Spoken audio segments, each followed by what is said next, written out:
is Thursday, but it's not 6:30 p.m. as normal. I did advise and post in Facebook that we starting at 5:30 today. This is because I have some other commitments that clash this evening at 6:30. But we here all the same, and we thank God for bringing us together again to celebrate His goodness in our lives, to celebrate His presence, His holiness, His wholeness. Let me first say good evening to our district superintendent, all the pastors and leaders. Last Sunday, I tell you, it was a beautiful time of fellowship, ministry in the word, ministry in song. I mean, it was just beautiful. Our district rally, the Nehemiah plan, remember the Lord. That was the message preached by our dears. Remember the Lord.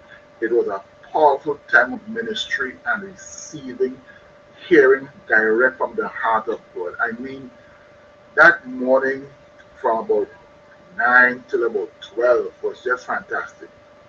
The music resonated, the ministry resonated. I saw so many of my Nazarene friends from all over Trinidad who I have not seen for a long time, and it was just a blessing, a beautiful, beautiful time. So all those hard working people behind the scene, from the stage manager, the event manager, event coordinator, Andy, boy, you did a good job. The stage managers, Kershaw and the lead, beautiful work, good, good, good, good work. And the lights team and the tech team and all those other individuals, you all did a fantastic job, man. And I must congratulate you on that job well done. It was a day well spent, a morning well spent. The only thing, I was so tired afterwards, but woo! When I came home, all I could do is take off my shirt and sit down in the chair and relax. It was a beautiful, beautiful day. So we thank God for all that He has done and all that He will continue to do. Today, the 16th of November.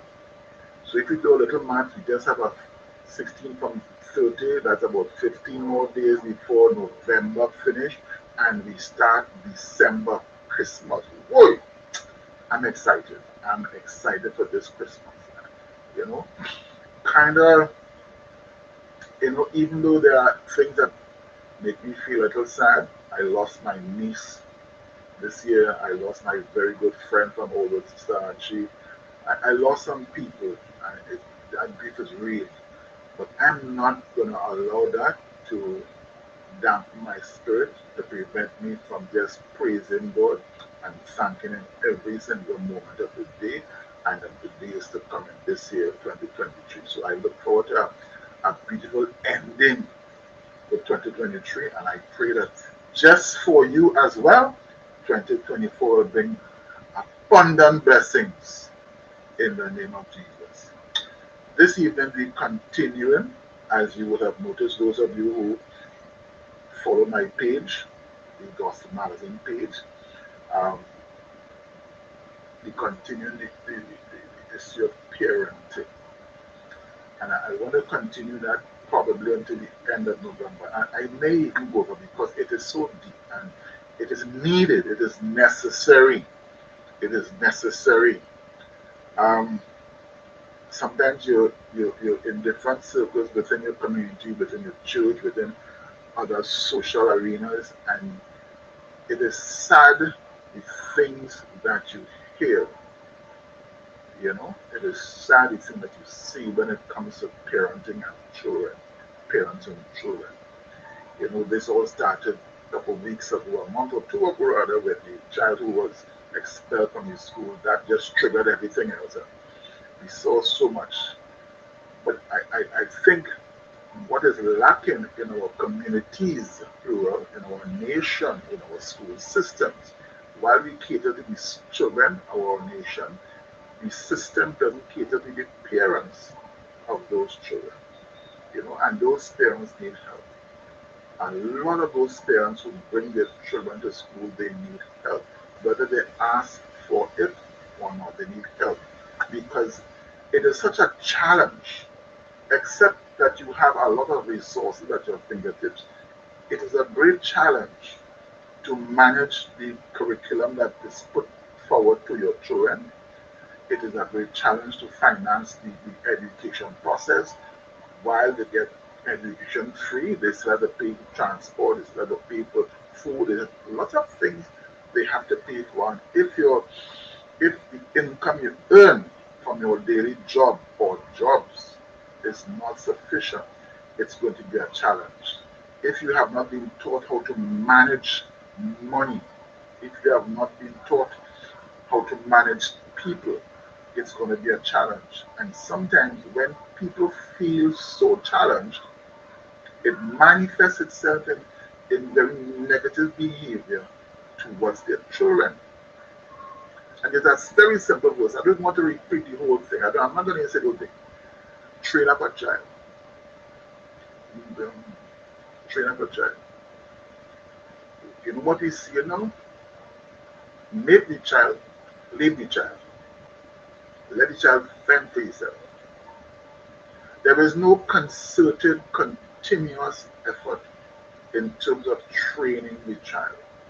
What does training the child mean? Well, I'll tell you what it doesn't mean. Certainly. It certainly does not mean training of the child certainly does not include or have anything to do with cuss up, bust up, beat up, or embarrass up. While you might feel to do that, that is not part of the parenting dynamic.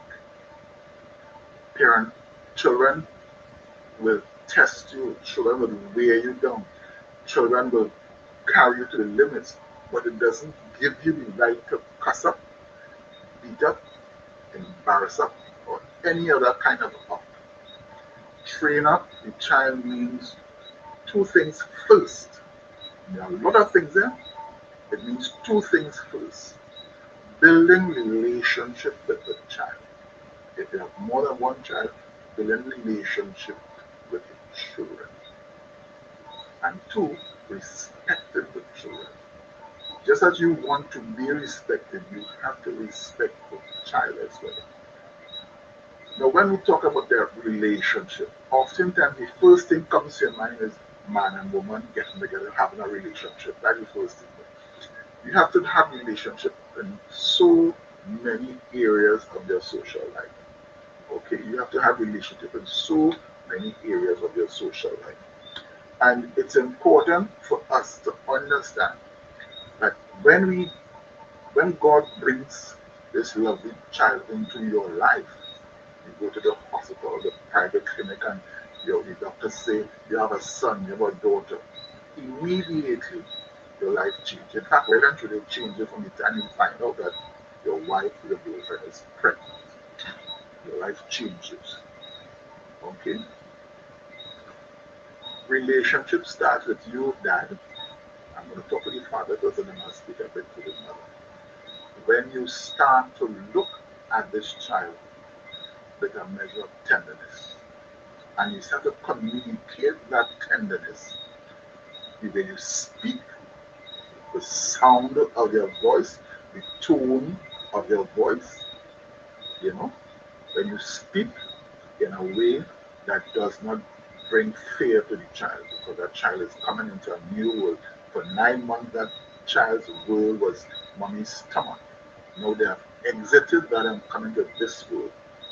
Every single thing is new, every sound is new. Now, what I learned earlier in my youthful years when I first had my children as babies, that children recognize sound even in the womb. So I would spend a lot of time when I come home speaking to my wife's belly, swollen belly with the child. So you know what happened? When that child entered this world, our world, that child used to our children recognize my voice even from a very, very early age. So you started speaking. They didn't understand your words, but they recognized the tone. This was a familiar tone. This tone sound like it cares. It carries an element of care, an element of love, your tone. So you speak. Let that child hear you and know you. You also begin to behave with the parent and this newborn child in such a way that is non-threatening. So loud noises and anything, you have to be very careful because you are respecting this newborn baby, understanding that it is in a brand new world, you know, and it's kind of threatening. So you have to bring this non-threatening atmosphere with your presence. So you start to engage child speaking in a tone that is not too loud, that they can respond, that they can recognize, and all of those little things. When you are given the opportunity to hold, you grasp it.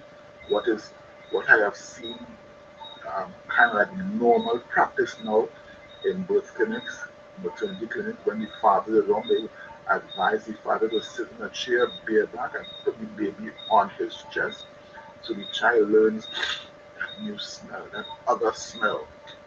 That this other smell is a person who loves them. So they form, it starts to build a bond between parent and father because there is already a bond between child rather, child and father, child and mother. So they want that bond to build and it starts there. All of these things, see, as a new parent, you must acquaint yourself with material and learn um, new information that will help you improve your parenting of this child. And you have to understand that it takes work. So you have your 9 to 5 job and whatever else you do, but you also have to work into building a relationship with that child. That's extremely important. Okay? Excuse me. The second thing is um, helping your wife, the child's mother, in all the little things as far as possible that you can do so that she is not overwhelmed. She has to breastfeed, she has to do this, she has to do that. So you get involved in all of the little things so that the mother is not overwhelmed. Help. Let that child see you around doing things, hearing your voice, seeing you and smelling you. Because those are the senses that they work with. They can't speak yet, but their sense of smell is keen, their sense of hearing is keen, and let them smell you and hear you. Let them feel you, the vibration that you emanate. You know, when you come into the room with that baby, you don't want to be making loud noises to startle the child. So all of these are the little things you do at the very beginning. And as the child grows and moves from baby to infant to toddler, you adjust your behavior. Now that they can walk and they can play and they can run and they can catch a ball and they can do all of those things, you play with them. All of that is building relationship, taking time off in your busy schedule and giving that time to the child. That is called relationship. You can't be so busy or too busy that you can't give your child 15 minutes a day, you know, conversation, talking, making all those nice cooing songs and that kind of thing. Because the reality is, when relationships, let me read it for you, when relationships are healthy, they promote emotional and social wellness. So the child is emotionally well. The child is socially well.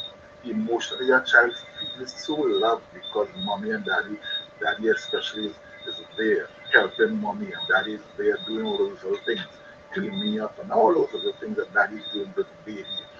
When that child gets big and it can walk, daddy's there helping with the walking along and praising and having and laughing and shit. All of that is part of relationship building in the early stages.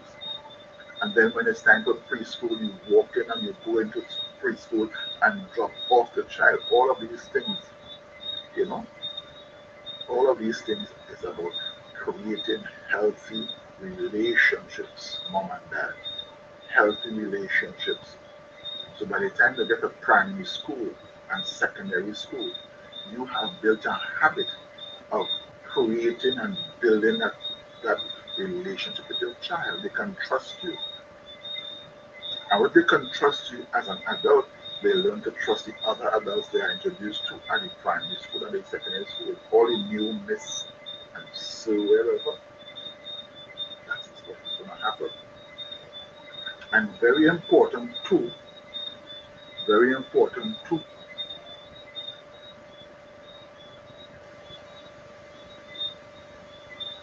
in addition to that, social wellness. Social wellness means that the child is comfortable with you, the child is happy with you, and the child is also very um, is able to relate to new people, new surroundings. They become socially adjusted easily because you have trained them. You walk with them, you know, in the street to school. You play with them. You have good times with them. You sit and you eat with them. You know, when other family relatives, brothers, sisters, cousins, aunties, uncles come along, you allow them to hold the child and interact with the child. So you widen that circle of people who are concerned, who have care, who have love for that child. And the more you widen that circle, the more that child is balanced socially. So when they get to primary and secondary school, it can help. It manifests in a way in terms of managing the challenges of learning so that they realize, okay, some people in this school are not my peers. Some of the bigger people are teachers. I must learn to respect teachers. I must learn to treat teachers with due respect. And people in my community, some of those people are all are not children, some of the adults, I learn to respect the adults. And this is about the social wellness that we must promote in our children as part of the training process. It is not easy by far. I am not going to fool. It is not. It is time consuming. It's energy absorbing. It takes a lot. It drains you. But it's what you have to do. It's what you have to do. Okay. And I want to jump off now to respect. Why I want to talk about respect with a child? Well, you can't have social wellness without respect. While you play, have fun with, and you engage your child, you teach the child, you teach the child respect. You respect the child. That's true. You have to respect the child too, because that child is a growing human being. So that child must realize they have a part in this world, a small part for now, but it will grow and grow and grow. When you teach a child respect, that child gives you back respect.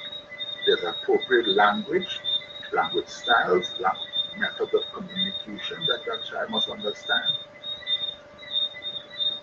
There are things that they can and they cannot do. That's respect. So when they reach in the primary school, the preschool, then the primary school, they know that miss or auntie or however they address them is someone that they must respect. And then they in turn will be respected. They will say, that's a lovely child. That child showed respect, and they are they return it to the child. They respect the child too. Okay? And the child grows up in that environment, and it helps the child navigate their social life, it helps them navigate their educational experience, it helps them navigate all of their social experience and their developmental stages. That is so very important. Absolutely important. Let me see. I'm getting comments. Yeah. Thank you, Lisselle. Lisselle is one of my favorite regular listeners. She agrees and she's saying good evening. Yes, good evening, Lisselle. And we put up her name. Good evening, Pastor Greg. Yes, Lisselle, one of the members from our church at NWC. And she is in agreement. Yes, thank you. Thank you, Lisselle. appreciate your support very, very much. That is important. That is absolutely important. Okay? That is absolutely important. Okay?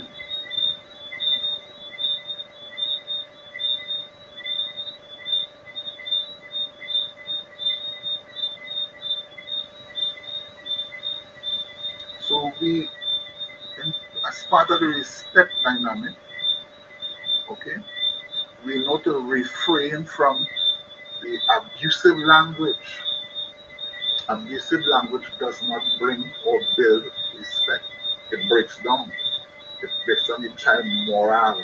It breaks down the child feelings and desire to communicate. It breaks the child.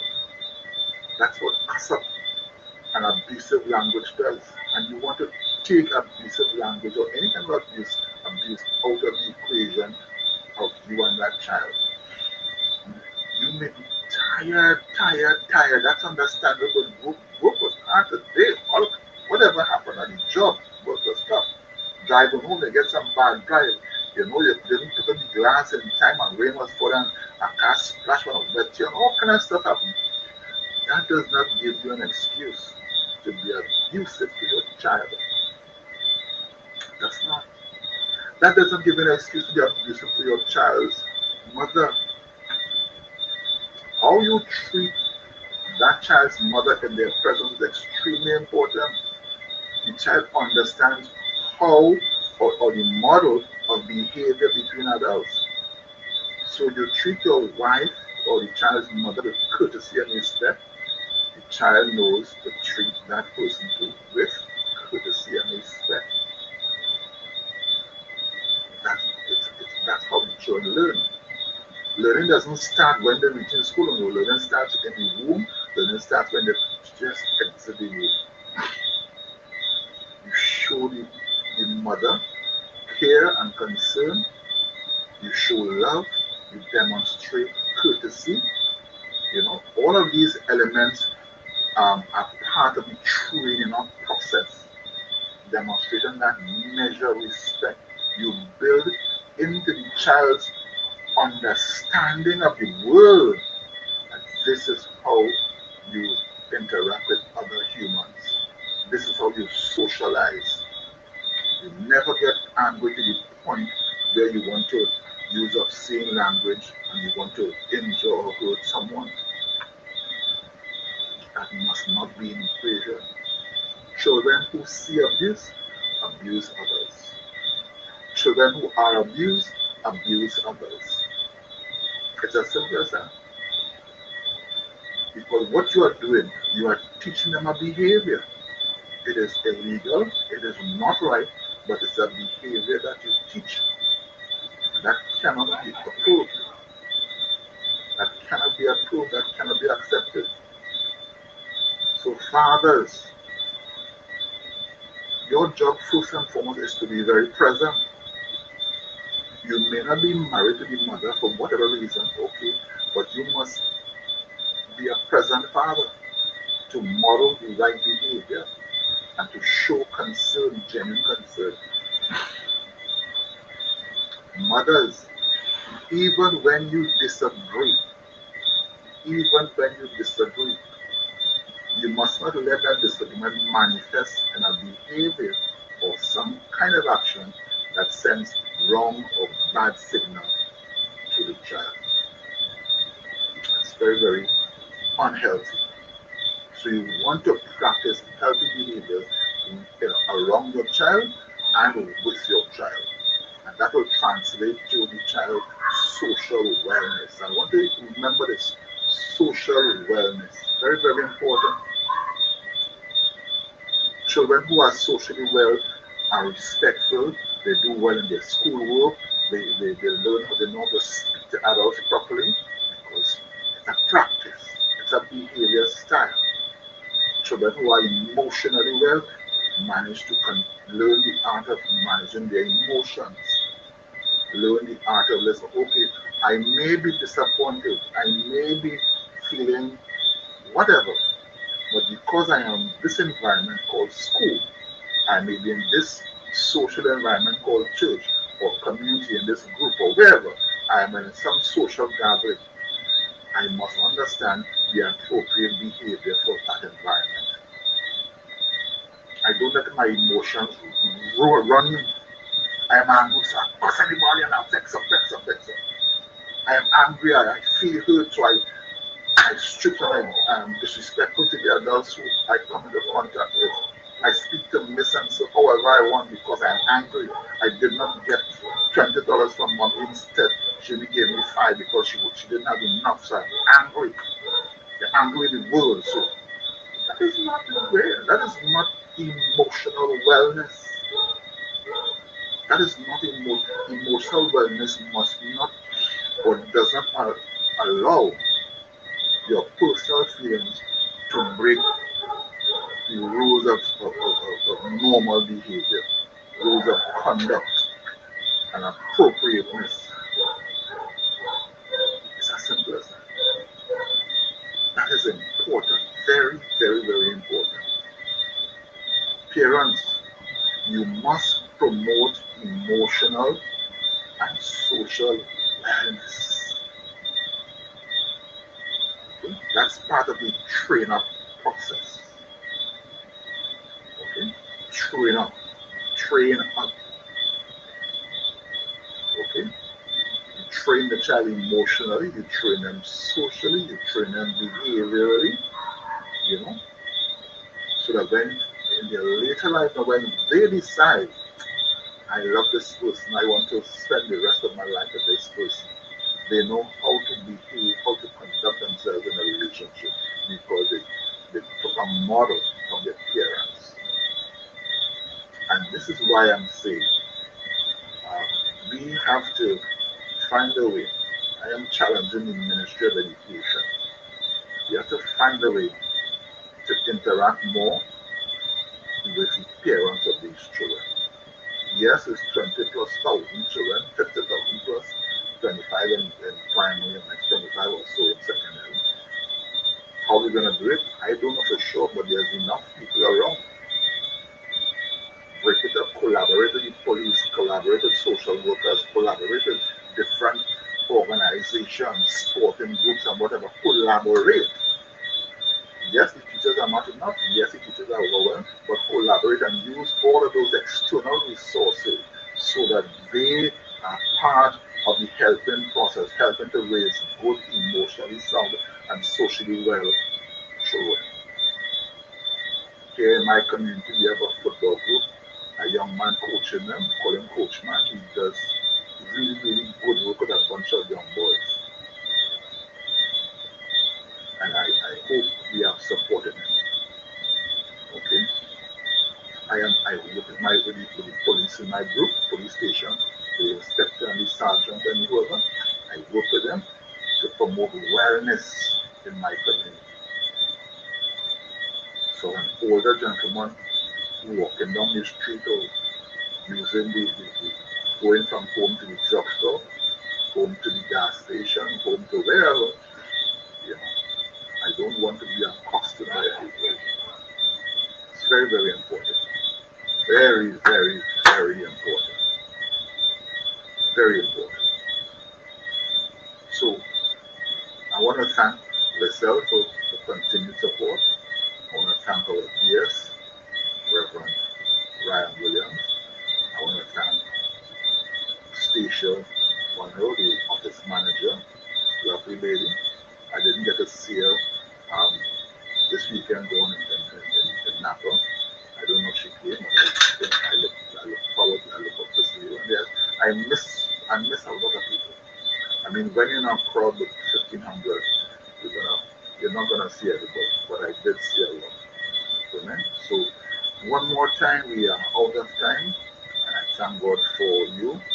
I pray that even those listeners coming on late and watching the recorded broadcast will be blessed and will be ministered to. This is the Gospel Magazine brought to you by the Church of the Nazarene, Trinidad and Tobago. God bless you. We love you.